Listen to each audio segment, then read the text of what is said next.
Welcome to the third episode of our podcast series, brought to you by the URBACT program under the banner of Remote IT. URBACT, a European Union initiative for sustainable urban development, serves as a vital platform for cities across Europe to learn from one another and to share experiences. This program aims to help cities develop and implement innovative urban solutions by creating networks focused on specific urban challenges.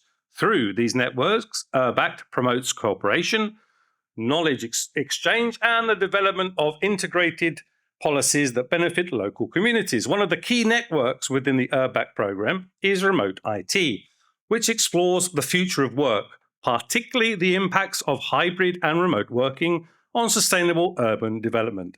In this episode, we dive into how cities are participating in the Remote IT network and how they have been creating their integrated action plans to tackle local solutions, incorporating diverse stakeholders and driving sustainable solutions in the face of evolving work environments. So, how can cities create strategic, impactful action plans that unite different stakeholders to address complex local challenges? What makes an action plan truly integrated, and how does the URBACT methodology help cities achieve this? This discussion brings cities representatives and URBACT experts to offer a first-hand view of the realities of urban action planning. We have a lineup. First, we have two ULG coordinators. These representatives bring unique perspectives from their local contexts, sharing how they've navigated the complexities of urban action planning and integration within their cities. Ladies first, of course. Kerttu, Ahuna? Yay! From Tartu. Kerttu is an employee experience manager in Tartu city government and has been committed to employee well-being and building a good organizational culture for many years. She has contributed to shaping remote work practices within the organization and now serves as the ULG coordinator for the city of Tartu in the Remote IT network. And now Markos. Kourgiantakis. Thank you for your help. You're very kind. He's an associate professor at the Hellenic Mediterranean University, and he has coordinated or participated in dozens of national and European networks and is the ULG coordinator for this city where we are and in the Remote IT project. We're also joined by Alisa Vlašić, the URBACT lead expert of the Remote IT network. Alisa has been instrumental in guiding cities through the action planning process, helping them integrate stakeholders and create plans that are both practical and impactful. Welcome, Alisa. Hello.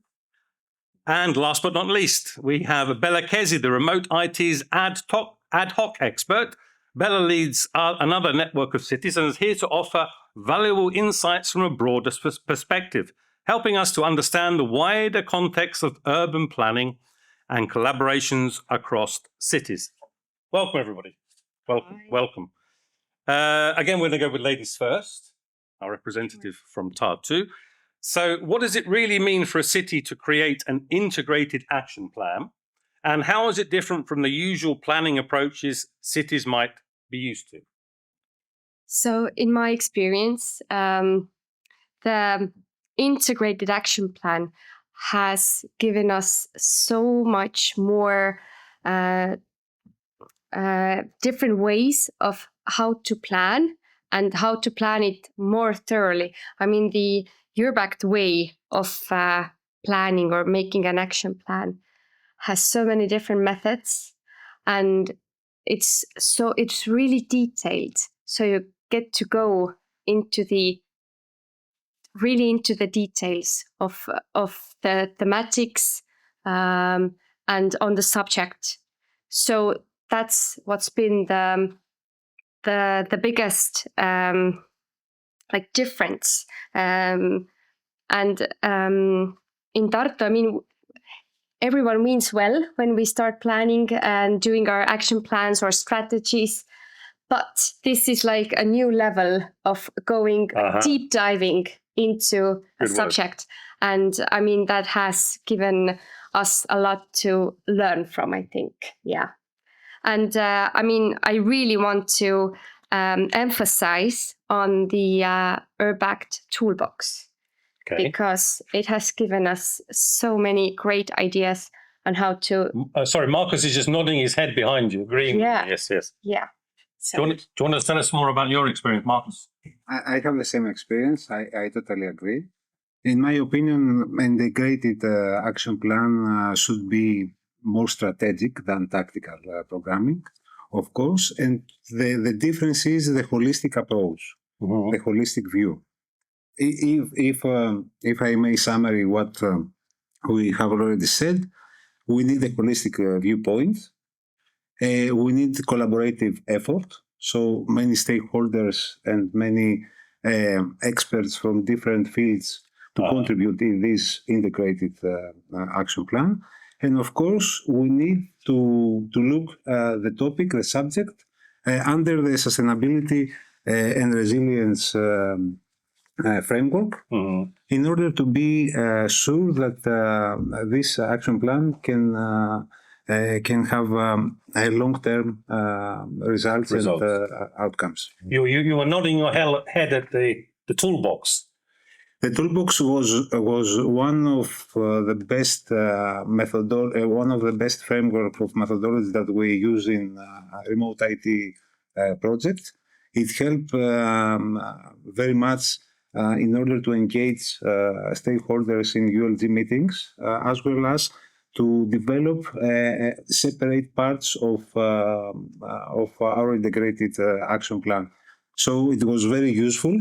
And I think that this URBACT toolkit should be used also from the cities, either they had URBACT projects or not.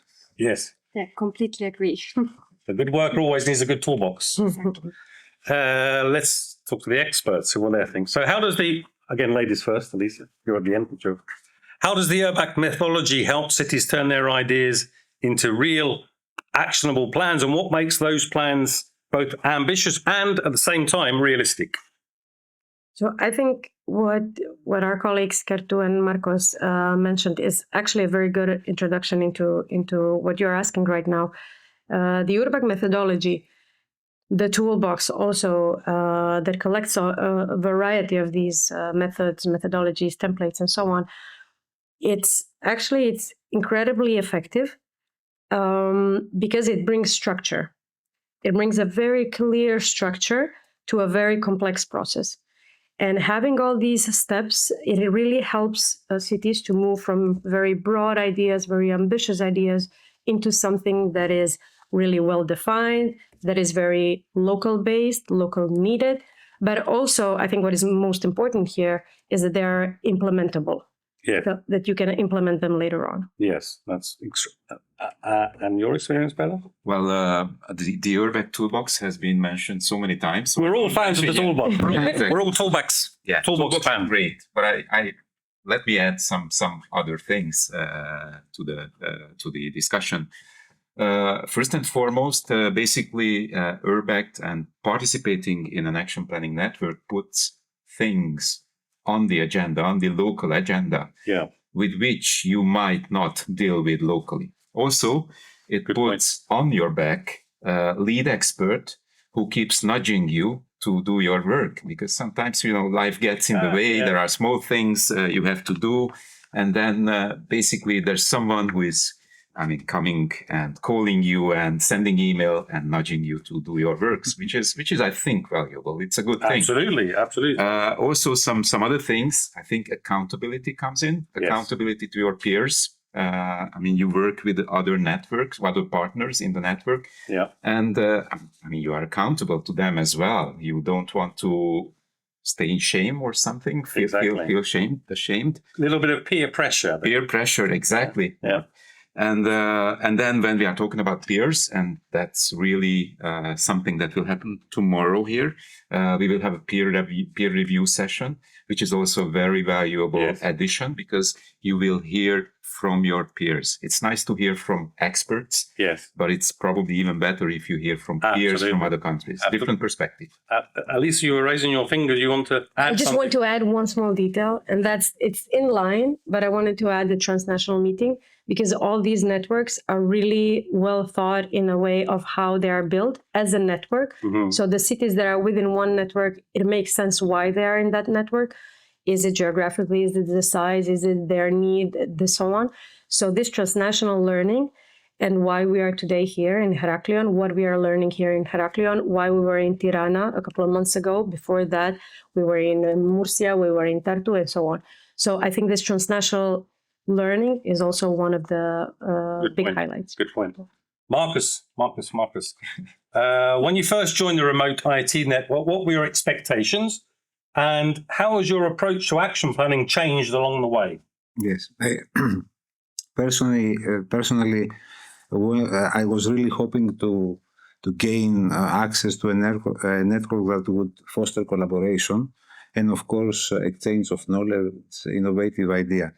But I have to admit that my initial expectations regarding the willingness of local partners to participate with actively in this project was quite modest.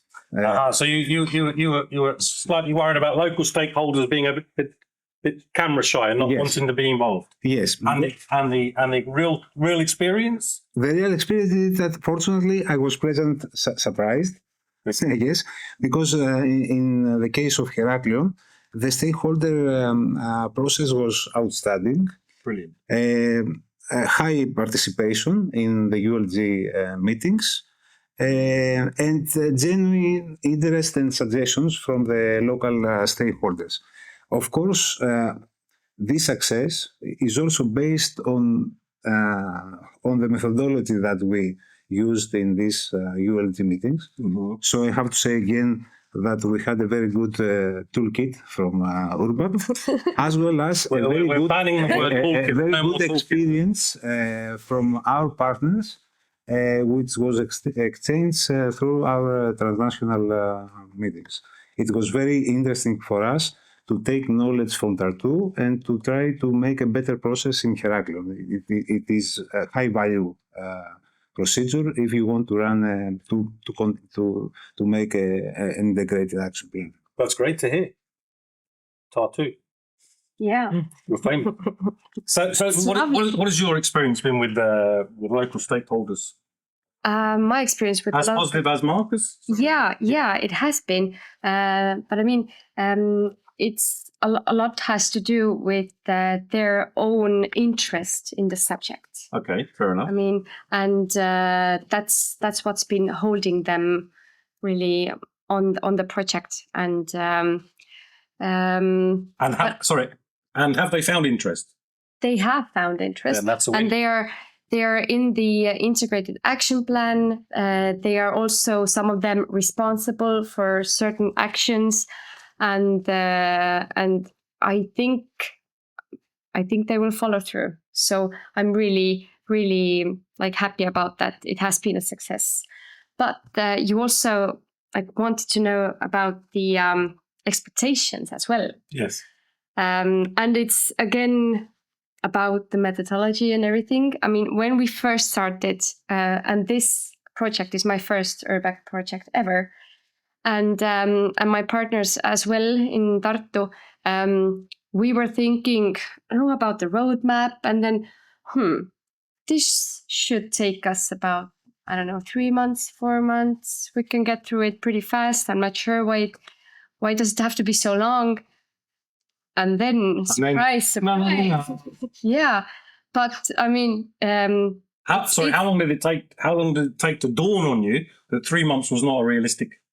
Oh, it was a bit too. I think first 3 months, I guess, it took, because then we started actually seeing what are we working through? How are we working everything through? And yes, I know you banned the word, but I'm circling the word back, of the day. Come on, circling back to the toolbox again, and that's also why it's so different from the usual planning. I mean, I came here with the usual planning mindset, we're gonna do this really quick. I have my ideas. I know I want, and we know how we want things to be. But then, I mean, we really started planning and engaging with the stakeholders, and it completely shifted everything, and it's a great thing. You as a city representative might be answering my next question for these guys, but never mind. Bela, in your experience, what are the most common pitfalls cities fall into when developing their... Yeah, I have three. You have three? 3 months or three? No, 3 pitfalls I wanted to share with you. But before I do, I'm just coming back to the issue of stakeholders for a moment, because I've seen many URBACT networks and many cities, and it's amazing to discover how medium-sized towns from Europe, where you think you know it all, I mean, you live there, you are at the local authority, so you know your city. And then all of a sudden comes a transnational project, bringing together stakeholders, working with them, and you discover hidden gems everywhere, like people, organizations who are there, who are working there, but you didn't know about them. And that requires a transnational project coming to town. So that's the English have a good phrase for this. It's called, you can't see the wood for the trees because you're looking at the same thing all the time. You need another eye to look over you. Exactly. So that was a comment to that. But the 3 pitfalls. So the first one is exactly linked to this.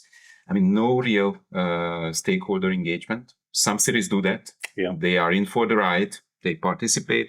But and formally they document everything without stakeholders. Exactly. I mean that there are people sitting in the room on the pictures, but no real engagement. So that's the first one.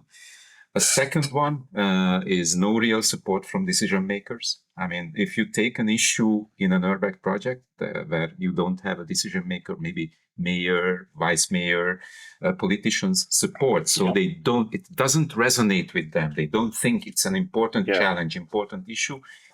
You can get to some distance, but you cannot get an implementable plan. You'll have the glass ceiling. You can get so far. Exactly. So that's my second one.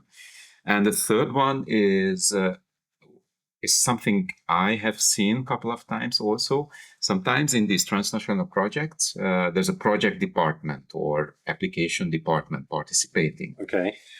So there's a person who is doing sustainable tourism one day, and the next day is working on, I don't know, sustainable mobility, and the third day remote IT, and so on and so forth. No problem there so far. But if it doesn't go further than that, meaning that person doesn't link with the people working in the different departments on those topics, then it will not be a successful integrated action plan. He or she needs to go from linking with himself or herself to linking outside of that side. Alisa, pitfalls, anything to add? Has he covered all? I would add 2 more. 2 more. One would be underestimating the time and effort that requires. Thank you, Kerttu. I think that's something that goes across a lot of cities. So at the beginning, when you say that we need the stakeholder engagement, the citizen participation, and so on, some cities see it as a checkbox. So okay, we will involve them and so on, but to really genuinely involve them, the stakeholders, to really work with them, it actually takes time. It takes effort. And this is exactly effort and time. So I think that would be the one thing, the underestimating of that. And the second one would be a mismatch between ambition and capacity. So sometimes after the transnational meetings, after seeing another city, you become really ambitious and you want to do it all. Exactly. And then at one point you need to align it, what Bela also said. With what is the budget in the city, what capacities do we have, what resources we have. Okay, let's make it implementable, because we need a document that is actually for tomorrow to implement, not just to sit in the drawer. Be realistic. Don't turn up in New York and think we can build that. I mean, it's also important for keeping the stakeholders for future. Because if you have a plan, if you promise things, working together with the stakeholders, but in the end you don't deliver, so nothing happens, you lose them. You two so far have had good experiences with all your stakeholders, We're not losing them. We're not losing them. Not yet. Don't lose them. Working hard. Don't lose them. Alisa, coming back to you. So what key insights from the remote IT cities do you think would be useful for other cities looking to strengthen their own local strategies? I would say a couple of things. One would be definitely a value of the small scale, the low level experimentation. Within the remote IT, we have had some partners having some ideas at the beginning and then doing some testing. And after some work was done, then saying, okay, this is not the way we need to go forward. So we go back, we discuss it again, and we move the direction, which is perfect. And I think this is really something that is very useful for other cities to also think that it's okay to change. It's okay to stay flexible. So writing a document, defining 10 actions doesn't mean that they need to stay there forever. So these small scale are really, really, I think, one of the highlights. And the other one is the role of cross-departmental collaboration. So within the remote IT network, cities had to break some silos. So you had to engage departments of tourism, you had to engage departments of the economic development, of IT, of urban planning.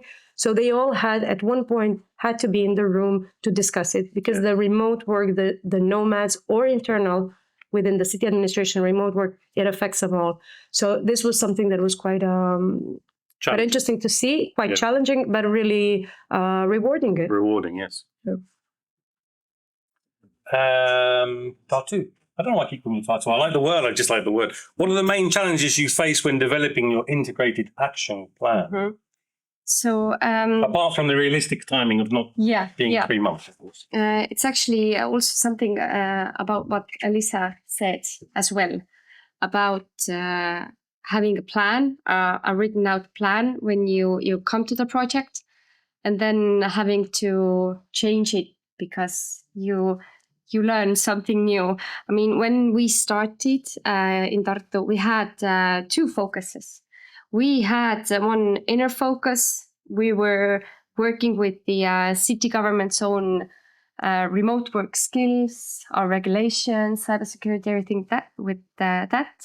And then we had another focus, the outer focus, working with marketing the city as a great place to come and work remotely. Mm-hmm. And I mean, it's very logical to think, let's market this. We want people coming in. We want people to enjoy our environment. I don't know, for families, for youth, for like everyone. And then when we started meeting with the ULG in the outer focus, we actually started to see that the specialists, the people who work with marketing every day and with tourism sector as well, they weren't so confident at all. No. Because they had so many questions about what will this impact? And do we already have maybe remote workers? We got more questions than we had ever had before. And it was our thought that, surely we will market this. But then came the stakeholders, like the people who are dealing with it. And they said, we're not so sure. And but they still had so much energy. Okay, let's start with the research. Let's do this. Then we came back together. How is it going? What are we doing next? And we sort of started to have this feeling that maybe it's not the right course. I mean, we had this in our application, but maybe it's not the right course. And I think it took us 2 to 3 meetings to actually get them to say it out loud that, no, this is actually not in our strategy or plan to deal with this in the next 2 or 3 years. We don't have the budget for it. We don't have the workforce for it. And I mean, it took some courage from them because I think they wanted to please us as well. I mean, we have this project ongoing, but I'm very glad that we reached this conclusion. Otherwise, I agree. It's always better to be flexible than to be stubborn and wrong. Yeah, and I mean, what good would that make to be working on this integrated action plan and actually knowing that no, it will not be implemented at all? So I agree. Markos has You've had no challenges at all. It's been easy. Nothing. Everything has been said already. Plain sailing. No, I want to continue from the point that Kerttu said, because not only the action plan, but also the stakeholders, the local stakeholders, need documentation in order to say something, to suggest something. Yeah. For example, in a remote IT network, we have many cities have the problem of missing data. For example, in Heraklion, we don't know how many digital nomads are living now in Heraklion, have been in Heraklion until now. So if you don't have data in order to make new suggestions, it's very difficult. Sorry to jump in. Did you solve that problem? We are going to solve this problem with a new action in our action plan in the future, because we propose a new mechanism in order to count all these statistics that we need in order to take decisions for this topic and other topics in tourism in the future. It's a hard problem to solve. Yes. We There are nomads for a reason. We recognize the problem. It's Yes. not. It's important. Yes. Of course, technically, when you try to develop an action plan, especially an integrated action plan, you have some technical challenges. For example, you should be consistent between strategic and operational objectives, or you should be consistent with objectives and intervention areas. It's not so easy. When you see a proposal for an action plan, you can say it's very easy. But after the consultation, it's very difficult to make smart objectives and to try to be consistent one with another. Yes. Or to make a hierarchy of these objectives. Yeah. This is where our experts come in. Yeah, Bela. So if you could offer one piece of, they've been talking about the integrated action plan. If you could offer one piece of advice to cities aiming to create an impactful integrated action plan, what would it be? Okay, I'm not going to limit you to one because you like three. Yeah, I like three. Yeah. Tough question, anyway. It's tough. But I would say that, and that comes, I'm leading another network. Okay. It's called C for Talent, and it's about talent attraction and retention. And there's one partner from Lithuania, a small town. And, we visited the second transnational meeting. And the local coordinator called me, the mayor and head of administrator wants to come. By the way, we were it was far from Barcelona. Oh.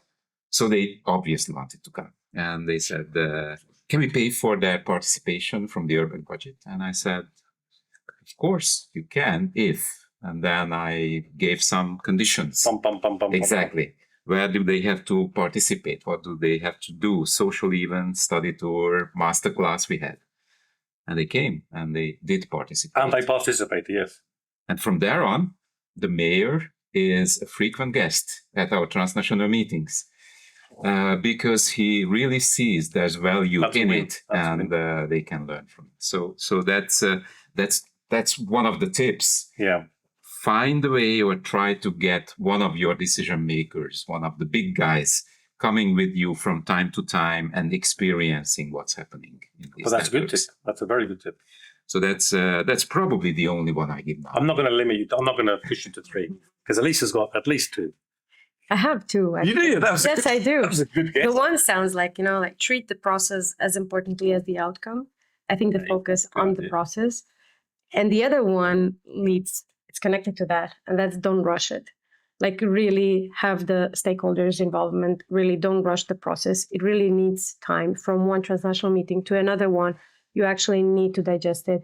You need to talk to your local stakeholders. You need to go through your plan. You need to digest it. So don't rush. It's the process. So you really should put the focus on the process itself. And how would you measure the success or indeed the impact of an integrated? We're talking about integrated action plan. So how would you measure the success or impact of that integrated action plan after it's been implemented? So maybe it would not sound as popular, but I would say I would never measure it in a sense of how many activities you have implemented. Yeah, it's not like counting beans. No. I would not say that. But I would move towards seeing what changed locally. Was there any shift in the mindset? So is that topic now progressing? Did you create a local ecosystem? Are the stakeholders now more engaged? Do they have an ownership of it? So I would measure the success of it by the impact, actually, what happened afterwards, not only the checkbox of do you implement the activities. Yeah, I tend to disagree part of it. No, I like disagreements. That's what it makes. So yes, don't count beans, but actually you need to monitor and evaluate the success. You need to have, I'm an indicator guy. I'm working with indicators. So you need to have proper indicators that measures the change, baseline value and target value at the end, and look at those values. I mean, that's important, even if that's not the most important or the only thing you can do. So that's really a key message. You should do it from the beginning. You have to keep in mind that, if you don't understand, if you can't measure it, you can't improve it. It was a saying from Peter Drucker. True. So how do you know that you made an impact if you don't have the numbers to prove and the indicators to prove? So that's one thing. The second thing, I tend to agree with the second part, with this more soft way of looking at it. How much of the process remained in place? So, for example, do you use the methods or some of the methods you learned for other policy challenges? So that's, I think, an important measurement you can take. The other thing, what happens with the ULG members or the stakeholders? Did they just go away and don't meet them? Or maybe you set up a permanent body that is coming together, maybe just for having a beer from time to time and discussing things, maybe in a more formal environment, but that's the other thing. So stakeholders and what's happening with the methods, with the process. I don't think there's any disagreement. I think you're on the same page. No, I agree. Just you're reading the page. Yeah, exactly. More formal. Yes. And flipping back to you guys from the city. So what have been the biggest surprises or indeed the lessons that you've learned?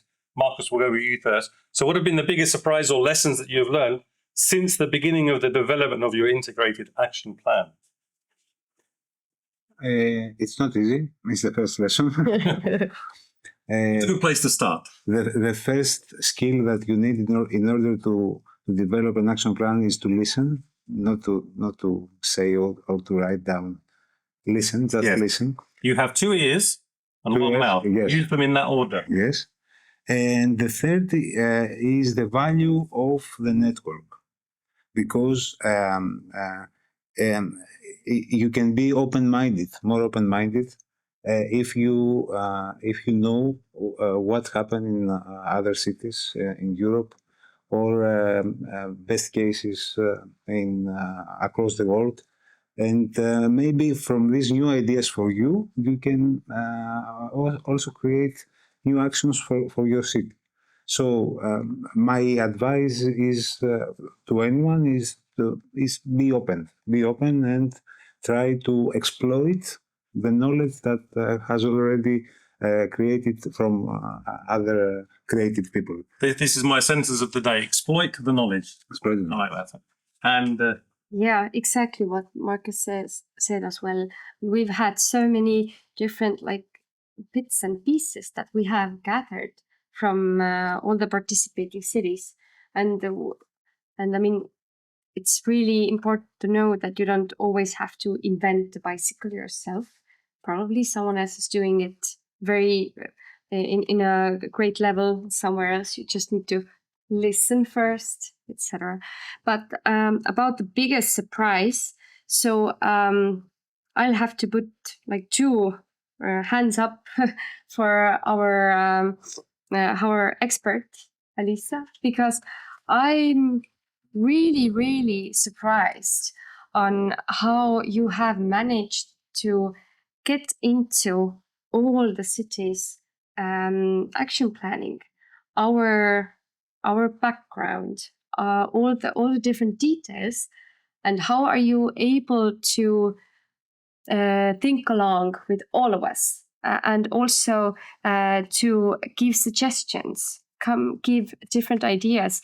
I know it comes with your you have done this before and years already, but still it's admirable, really. And I didn't think we'd get so much like expertise and help from the URBACT itself, but rather that it's more like a big collaboration between the cities. But I mean, this help has been also like great, very valuable. Yeah. Thank you.